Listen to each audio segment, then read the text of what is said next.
Good morning students. I hope all of you are fine. Students, previous video में हमने chapter 11 के short answer questions complete कर लिए थे। आई होप आपको सभी क्वेश्चंस अच्छे से समझ आ गए होंगे और आपने अपनी नोटबुक भी कंप्लीट कर ली होगी। सो स्टूडेंट्स, आज हम अपने लॉन्ग आंसर क्वेश्चंस करेंगे चैप्टर 11 के। आपने ध्यान से समझना है हर एक क्वेश्चन को, ताकि जब आप लर्न करो तो आपको किसी भी तरीके की प्रॉब्लम ना आए। Okay students, so let's start our first question. Write the history of the development of modes of transport. Students, इस क्वेश्चन में आपने क्या बताना है कि जो मोड्स ऑफ ट्रांसपोर्ट है उनकी डेवलपमेंट कैसे हुई है, कि पहले ज़माने में हम किस तरीके के मोड्स ऑफ ट्रांसपोर्ट यातायात के साधन यूज़ करते थे और अब किस तरीके के यूज़ करते हैं, इसके बारे में हमें बताना है इस क्वेश्चन में। देखिए स्टूडेंट्स, जब हमने चैप्टर किया तो ये सारी चीज़ें मैंने आपको बताई थी, तो वही हमने लिखनी है यहाँ पर।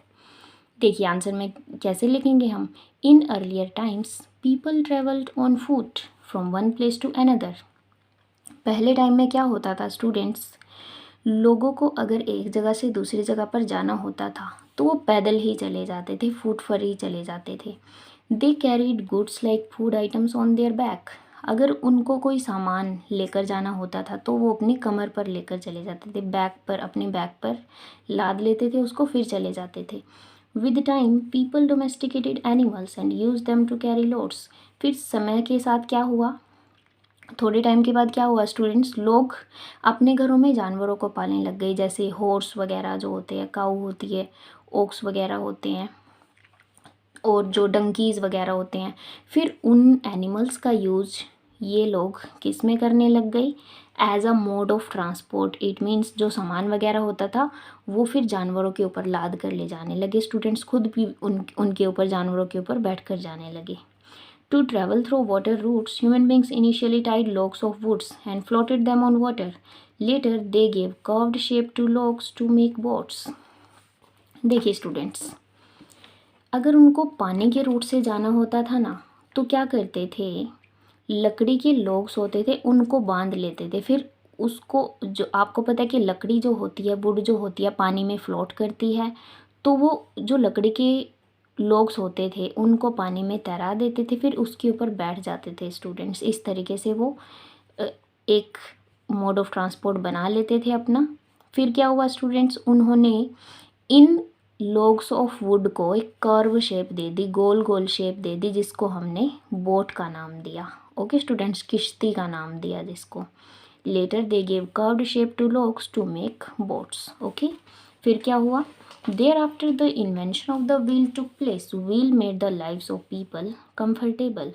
उसके बाद स्टूडेंट्स पहिए की डिस्कवरी हुई, व्हील की डिस्कवरी हुई। ओके, जैसे ही व्हील की डिस्कवरी हुई, कार्ट्स वगैरह बनाने लग गई, बग्गी वगैरह बनने लग गई, फिर रबड़ के व्हील्स बनने लग गई। तो स्टूडेंट्स, जैसे ही व्हील की डिस्कवरी हुई तो लोगों के जीवन में काफ़ी बदलाव आए, वो आरामदायक ज़िंदगी जीने लगे, मोड ऑफ ट्रांसपोर्ट में काफ़ी ज़्यादा अच्छे बदलाव हो गए। Okay students, in the 19th century the invention of steam engine revolutionized transport. In 1903 invention of a flying machine took place. 19th century में क्या हुआ स्टूडेंट्स, स्टीम इंजन की डिस्कवरी हुई। अब इसने बहुत अच्छे बदलाव लाए ट्रांसपोर्ट में, बहुत अच्छे से ट्रेन्स वगैरह रन करने लगे हम। ओके स्टूडेंट्स, कोयल वगैरह को जला के। फिर 1903 में क्या हुआ स्टूडेंट्स, टू ब्रदर्स थे, उन्होंने एक उड़ने वाली मशीन बनाई। मैंने चैप्टर में बताया था आपको, एक ऑरविले और विल्बर्ट राइट, दो ब्रदर्स थे, उन्होंने एक उड़ने वाली मशीन बनाई थी। वैसे वो बाईसाइकिल्स बनाते थे, लेकिन फिर उन्होंने एक फ्लाइंग मशीन बनाई थी, उसी के बेसिस पर फिर एरोप्लेन्स बनाए गए। Later this invention was developed into aeroplanes for mass transportation. इसी फ्लाइंग मशीन को थोड़ा सा मॉडिफाई करने के बाद एरोप्लेन बन गया। उसके बाद मोड ऑफ ट्रांसपोर्ट में काफ़ी ज़्यादा चेंजेस आ गए। हम एयरवेज भी यूज़ करने लगे। इट मीन्स जो ऐसे मोड ऑफ ट्रांसपोर्ट जो एयर में मूव करते हैं, ऐसे भी हम यूज़ करने लगे स्टूडेंट्स।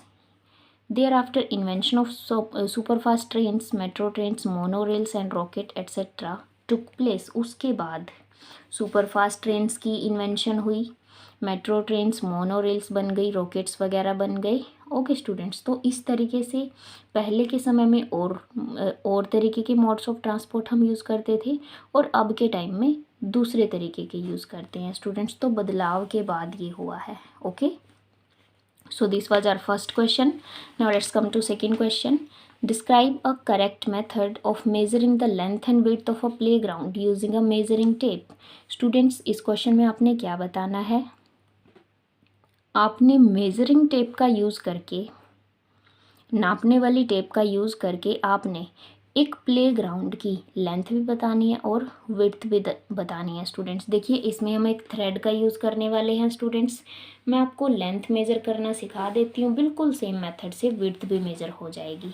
ओके, देखिए कुछ स्टेप्स बनेंगे यहाँ पर स्टूडेंट्स, उन्हीं स्टेप्स के अकॉर्डिंग आपने काम करना है अगर आपको प्लेग्राउंड की लेंथ और विड्थ मेज़र करनी है तो। So let's start.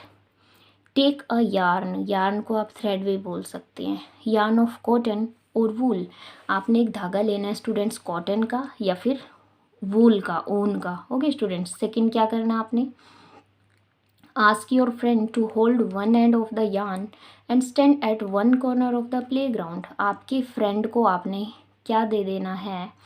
एक ये जो धागा है ये दे देना है स्टूडेंट्स, और उस अपने फ्रेंड को एक प्लेग्राउंड के एक कॉर्नर में खड़े कर देना है, एक कोने में खड़ा कर देना है उसको। फिर ask another friend to unroll the yarn from first friend and move to the next corner of the playground. फिर आपने क्या करना है स्टूडेंट्स, जो धागा है उसको अनरोल कर देना है, रोल में से मतलब उसको आगे छोड़ते चले जाना है ताकि वो धागा लंबा होता होता दूसरे कॉर्नर पे पहुंच जाए प्लेग्राउंड के। फिर क्या करना है? Make sure that thread they are holding is not loose. ध्यान रखना है स्टूडेंट्स, धागा लूज नहीं होना चाहिए, बिल्कुल अच्छे से टाइटली पकड़ना है उसको। फिर फिफ्थ स्टेप में क्या करना है? Then calculate the total number of metres covered by the thread. अब देखिए स्टूडेंट्स, फर्स्ट कॉर्नर पे एक फ्रेंड खड़ा हुआ है, दूसरे कॉर्नर पे दूसरा फ्रेंड खड़ा हुआ है, थ्रेड लिया हुआ उन्होंने, उस थ्रेड की कुछ लेंथ आई होगी स्टूडेंट्स। अब हमें उस लेंथ को मेज़र करना है। वही लेंथ किसकी होगी? प्लेग्राउंड की लेंथ होगी students. Okay, it will give you the length of the playground. आपने उसको मीटर टेप की हेल्प से मेज़र कर लेना है। Then follow the same steps as above to measure the width of the playground. बिल्कुल सेम स्टेप्स से आपने विड्थ को भी मेज़र कर देना है स्टूडेंट्स। इस तरीके से आप ये एक्टिविटी के थ्रू क्या कर सकते हैं स्टूडेंट्स, किसी प्लेग्राउंड की लेंथ और विड्थ का पता लगा सकते हैं, लंबाई और चौड़ाई का। Okay, now next question is, can be use an elastic measuring tape for accurate measurement of distances? List some of the difficulties you might face in using such a measuring tape. देखिए students, क्या हम elastic measuring tape का use करके सही measurement कर सकते हैं? नहीं कर सकते स्टूडेंट्स, बिल्कुल भी नहीं कर सकते। इलास्टिक जो टेप होगी स्टूडेंट्स वो बढ़ जाती है, कब बड़ी हो जाती है, कभी थोड़ी सी बड़ी हुई है, कभी ज़्यादा बड़ी हो जाती है, और अगर और भी ज़्यादा खींच देते हैं हम उसको तो ओके स्टूडेंट्स, रबड़ जैसी होती है बिल्कुल। तो क्या क्या डिफ़िकल्टी आएगी आपको जब आप इलास्टिक मेजरिंग टेप का यूज़ करेंगे किसी लेंथ को मेज़र करने के लिए, ये आपने बताना है स्टूडेंट्स। पहले ये बताना है, क्या इलास्टिक मेजरिंग टेप यूज़ करना ठीक रहेगा सही मेज़रमेंट के लिए? बिल्कुल भी नहीं ठीक रहेगा स्टूडेंट्स।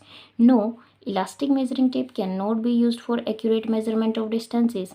इलास्टिक मेजरिंग टेप को हम यूज़ नहीं कर सकते सही मेजरमेंट करने के लिए। And elastic tape has no fixed length. Elastic tape की स्टूडेंट्स फिक्स्ड लेंथ तो होती नहीं है। व्हेन इट इज स्ट्रेस्ड, जब इसको फैलाते हैं हम, क्या होगा? इट्स लेंथ इंक्रीजेस, लेंथ इसकी बढ़ जाएगी। फिर क्या होगा? It might give different results each time the measurement is taken because it might get stressed a little. जितनी बार भी आप मेज़र करोगे ना स्टूडेंट्स, हो सकता है कभी थोड़ी बहुत बढ़ जाए, वो कभी ज़्यादा बढ़ जाए, तो हर बार आपका अलग रिजल्ट आएगा। तो इसीलिए आपका जो रिज़ल्ट है हर बार में सेम नहीं आ रहा है, डिफरेंट आ रहा है। इसी कारण से आप एक्यूरेट मेज़र नहीं कर सकते अगर आप इलास्टिक मेजरिंग टेप का यूज़ करेंगे। ओके, सिंपल मेजरिंग टेप तो सही से मेजर करेगी, लेकिन इलास्टिक जो होती है, जो रबड़ वाली होती है, खिंच जाती है जो, वो सही से मेजर नहीं करेगी students. Okay, now our next question is describe the method to measure the diameter of a football. Students बहुत इंटरेस्टिंग क्वेश्चन है, ध्यान से समझना है आपने। आपने एक मेथड बताना है फुटबॉल के डायामीटर को मेज़र करने का। फुटबॉल है आपके पास, आपने उसका क्या मेज़र करना है, डायामीटर मेज़र करना है। स्टूडेंट्स देखिए, ये मैं डायग्राम की हेल्प से बताऊंगी आपको, थोड़ी सी थ्योरी पढ़वाती हूँ पहले।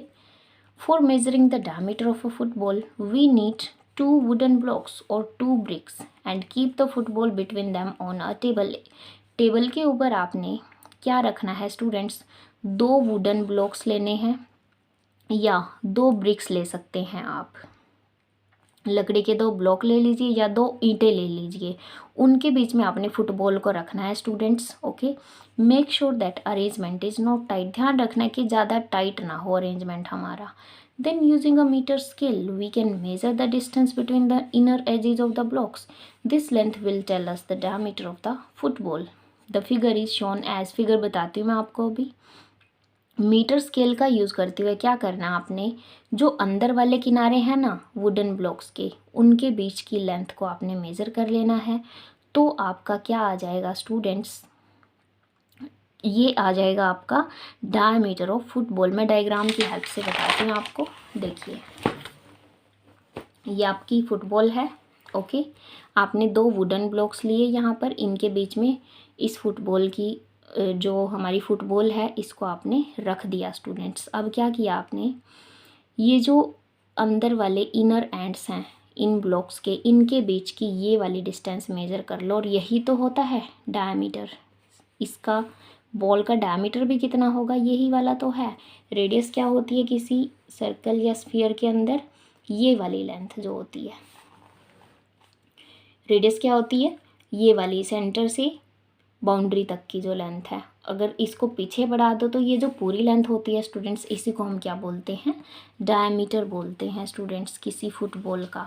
ओके, तो इस तरीके से स्टूडेंट्स आप, ये बस डायग्राम से ही सारा क्लियर हो जाता है। फिर इसी चीज़ को आपने थ्योरी की फॉर्म में लिखना है। ओके, एक फुटबॉल लेनी है, 2 ब्लॉक्स के बीच में रख देना, इस चीज़ को मेजर कर लो, बस आपका रिजल्ट निकल कर आ जाएगा कि डायमीटर कितना है फुटबॉल का। Okay, now our last question is question number 5। Describe various types of motion with examples. अलग अलग तरीके के मोशन बताने हैं एग्जांपल्स देते हुए। First, translatory motion. देखिए स्टूडेंट्स, जब हमने चैप्टर किया तो कई तरीके के मोशन किए थे। ट्रांसलेटरी किया था, रोटेटरी किया था, ऑक्सीलेटरी किया था, पीरियोडिक मोशन के बारे में भी हमने पढ़ा था, तो उन्हीं के बारे में हम बताएंगे आज।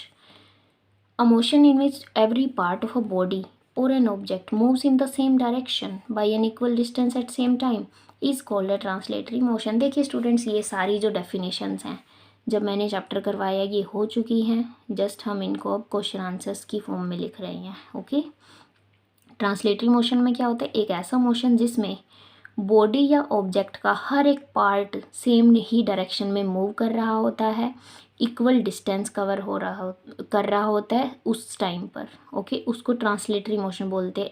इसके 2 टाइप्स होते हैं फर्दर, एक रेक्टिलिनियर होता है, दूसरा होता है कर्विलिनियर। जब कोई ऑब्जेक्ट सीधी लाइन में जा रहा है तो उसको रेक्टिलिनियर मोशन बोल देते हैं, अगर कोई कर्व्ड लाइन में जा रहा है तो कर्विलिनियर बोल देते हैं स्टूडेंट्स। ओके, एग्जाम्पल क्या बनेंगे इसके, ट्रांसलेटरी के ही टाइप होते हैं वो हम नहीं लिखेंगे, सिर्फ ट्रांसलेटरी मोशन ही लिखना है आपने। इसके एग्जाम्पल्स बनेंगे moving vehicles like cars, buses and trains. इनका मोशन क्या होगा स्टूडेंट्स, ट्रांसलेटरी मोशन होगा। The motion of a drawer of a table, table की ड्रॉर है उसको आप अंदर बाहर कर रहे हैं, कौन सा मोशन होगा, ट्रांसलेटरी मोशन होगा। उसका टाइप बताना चाहे तो रेक्टिलिनियर मोशन होगा, बिल्कुल सीधी जाएगी, सीधी लाइन में मूवमेंट होगी। Okay, now next type of motion is rotatory motion. A motion in which different parts of an object move around a central fixed point is called a rotatory motion. Rotatory motion में क्या होता है students, हर एक part move करता है object का किसी central point, कोई फिक्स पॉइंट होता है उसके अराउंड, जैसे फैन के अंदर होता है। मैंने जब चैप्टर करवाया था तब आपको बताया भी था स्टूडेंट्स। एग्जाम्पल क्या बन जाएंगे, motion of a potter's wheel, जो मटका बनाने वाला होता है उसका जो व्हील होता है स्टूडेंट्स, उसका अगर मोशन हम बात करें तो वो कौन सा होगा, रोटेटरी मोशन होगा। मोशन ऑफ स्पिनिंग टॉप, जो टॉय मैंने बताया था आपको घूमने वाला जो होता है, ओके, स्पिनिंग टॉप, उसमें भी कौन सा मोशन होगा, रोटेटरी मोशन होगा। ओके स्टूडेंट्स, और अर्थ का मोशन भी होता है स्टूडेंट्स, रोटेटरी मोशन अपनी एक्सिस पे घूमती रहती है ना, that will be rotatory motion. तो एग्जांपल्स आपने याद रखने हैं। और फैन का मोशन भी रोटेटरी मोशन ही होता है students. Now next question is oscillatory motion, a kind of motion in which a body moves back and forth about its mean position is called an oscillatory motion. oscillatory motion students pendulum के अंदर जो सा होता है वही वाला है। उसमें क्या करता है पेंडुलम, ऐसे ऐसे मूव करता है। ये मेन पोजीशन है इसकी, एक बार इधर जाएगा, एक बार इधर आएगा, फिर इधर, फिर उधर, ओके। इधर से इधर आप कह सकते हैं आगे पीछे घूमना किसी चीज़ का, उसको हम क्या बोलेंगे, ऑक्सीलेटरी मोशन बोलेंगे। एग्जाम्पल क्या हो जाएंगे, the movement of A pendulum, the movement of a swing, झूले की जो मूवमेंट होती है। Okay students, now next is periodic motion, when an object repeats it's motion after a fixed interval of time such motion is called periodic motion. जब कोई object अपना motion repeat करता है कुछ फिक्स्ड टाइम के बाद, उसको हम क्या बोलते हैं, पीरियोडिक मोशन बोलते हैं students. Examples, rotation of the earth around the sun, earth sun के चारों तरफ घूमती है, कितना टाइम लेती है, 365 डेज लेती है स्टूडेंट्स। तो ये कौन सा मोशन है, पीरियोडिक मोशन है, क्योंकि रिपीट होता है same type of motion after some fixed interval of time. Second, जो हमारा हार्ट बीट करता है स्टूडेंट्स, हार्ट बीट्स किसका एग्जाम्पल हो जाएगा, पीरियोडिक मोशन का। ओके स्टूडेंट्स, क्योंकि यहाँ पर भी फिक्स्ड इंटरवल के बाद मोशन रिपीट होता है, हार्ट बीट करता रहता है। ओके स्टूडेंट्स, सो आपने अपने लॉन्ग आंसर क्वेश्चंस कंप्लीट कर लेने हैं अच्छे से। और स्टूडेंट्स लर्निंग आप साथ साथ करते रहो और नोटबुक बहुत अच्छे से कंप्लीट कर लो अपनी, साथ साथ याद करते रहना है आपने। Okay students, thank you.